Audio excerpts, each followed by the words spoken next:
Stop, right there. Have you ever been in a high-stakes technical meeting where the server is down, the client is screaming, and suddenly everyone looks at you for an explanation?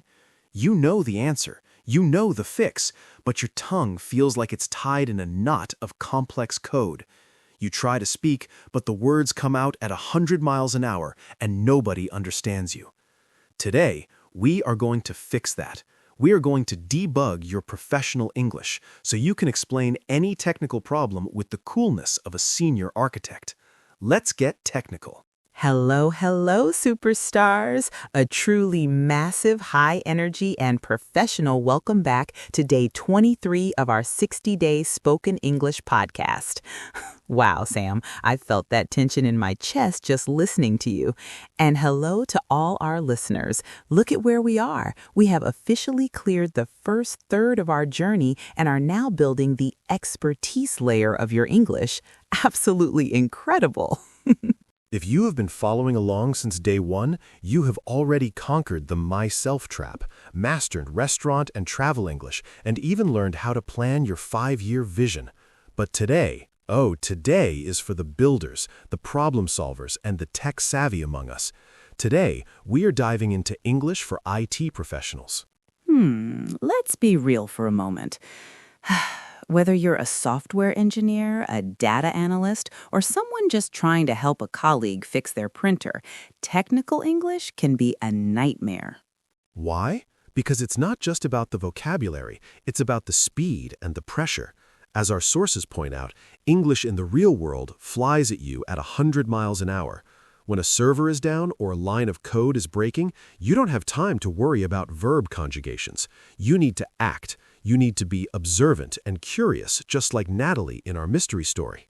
In this massive 4,800-word deep dive episode, we are going to cover the IT mindset, explaining a technical problem with precision, and the art of asking for help without sounding like a beginner. So, grab your coffee or your energy drink, open your mental IDE, and let's debug your English. Absolutely. Let's kick things off with segment 1, the IT mindset, managing the 100-mile-per-hour technical shock. Sam, think about a global team meeting on Zoom. You have developers from Bangalore, designers from Spain, and managers from New York. Everyone is talking at once. That is exactly the shock Ollie Richards mentions. Textbooks teach you English in slow motion, but the tech world speaks in hyperspeed. If you spend all your time in intensive learning, analyzing every tiny comma in a manual or every grammar rule in an email, you'll get tongue-tied when the system crashes. Wow, here is the day 23 secret, extensive learning for tech professionals. Instead of trying to memorize a dictionary of tech terms, you should be treating English as content to be enjoyed and appreciated. This means reading technical blogs, listening to dev podcasts, and watching tutorials not just for the code, but for the gist. What is gist? According to our sources, it means asking, can I follow the main idea of what is happening? If your boss explains a system failure and you understand that the database is overloaded, you have the gist. You don't need to understand every single adjective or preposition he used. Absolutely. As the sources suggest, if you encounter a difficult paragraph in a technical document, don't worry. Keep calm and carry on. Skipping a difficult passage is a mature approach to learning. In IT, we do this all the time. We call it abstracting away the complexity. You don't need to know how the whole kernel works to write a script. By focusing on the gist and aiming for completion in your conversations, your proficiency will gradually emerge. You'll start to sound like Dr. Smith, our economist character, who can discuss complex technical assistance without breaking a sweat. Remember, your goal today isn't to be a walking grammar book. It's to be a clear, professional communicator. Isn't that a much better goal? Absolutely. Now, let's move into the practical code. Segment 2, explaining a technical problem, precision under pressure. Imagine you're at your desk and the server just capsized. I love that metaphor, like the ship in the Turner drawings. How do you describe the problem to your team? First, the just rule for recent events. In our sources, just is used to indicate the very recent past. The server just crashed. I just noticed a bug in the code. The update just happened.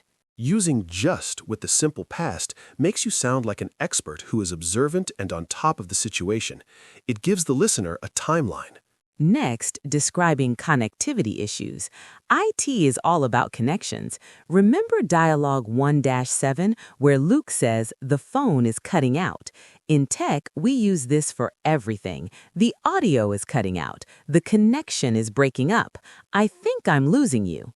If a system stops working suddenly, you can even say the call or the connection dropped. These phrases are much more natural than saying the internet is not good. It sounds so much more professional. Let's talk about syllable stress in tech titles. This is where many people lose their professional vibe. Development program. Stress the second syllable of development.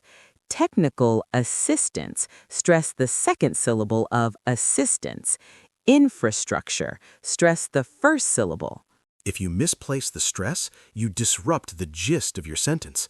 Practice hitting those heartbeats of the words. And then we have the seems to be structure. When a doctor asks, what seems to be the problem, he's being professional. In IT, we use this to start a diagnosis. What seems to be the issue with the login page? Or, it sounds like we've got a security leak. Wow! Notice how we take phrases from a doctor's office or a post office and recode them for IT. That is the power of the story learning method. You're integrating the language into your professional life. Absolutely. Moving on to segment 3, asking for help, the collaborative developer. No IT professional works alone. Even Robert Greene, as suspicious as he was, knew he needed to call an expert friend for help with the Turner drawings. When you need help at work, you want to sound polite and indirect, especially if you're working with senior members. Our sources provide the perfect templates. The first one is the I was wondering trick. In Dialogue 1-6, John asks, I was wondering if you'd like to go to a movie tonight. He's nervous, so he uses this soft opening. At work, you can say, I was wondering if you could look at this code with me, or I was wondering if you'd like to join the debugging session. This sounds 100 times better than help me with this. It shows respect for the other person's time. Then we have the would you mind structure. In Dialogue 1-1, James asks, would you mind telling us about the process, please? Remember the grammar rule here. Would you mind is always followed by an ing verb. Would you mind checking this pull request? Or would you mind explaining how this database works? If the person says no, not at all, that actually means yes, I will help you. It's a double negative that equals a positive. Tricky, right? And if you're new to a project, use Mark's phrase. Excuse me, could you tell me where the documentation is? Wow. Notice the word order. This is an indirect question, so the subject, documentation, comes before the verb is. Correct. Could you tell me where the file is? Incorrect. Could you tell me where is the file? Using the correct word order marks you as a professional and hard-working team member. Absolutely. Finally, the by any chance confirmation. If you want to suggest a solution without being too bold, use Dr. Smith's phrase. Is this a server issue by any chance? Or did we update the API by any chance? The rising intonation at the end shows you're asking to confirm information. It makes you sound like a curious researcher rather than someone who is pointing fingers. That's a career-saving tip. Absolutely. Let's move to segment 4, role play and practical sentences, the help desk incident. We're going to simulate a situation where an IT specialist has to explain a problem to a manager. I'll be Charlie, the IT specialist, and Ishani, you be the manager. Hi there. How can I help you today? Hi, Charlie. The website is down. We're going to be late for the product launch. Don't panic. What seems to be the problem? I don't know. It just stopped working a few minutes ago. Let's see. It sounds like the connection is cutting out. I was wondering if anyone updated the database by any chance? Yes, Jacob just pushed an update. Oh, I see. Would you mind asking him to roll it back, please? No problem. I appreciate your help, Charlie. Don't mention it. Talk to you later. Wow, did you hear the flow? We used what seems to be the problem, just, let's see, cutting out, and would you mind? Absolutely. That is how you communicate in a high-pressure IT environment.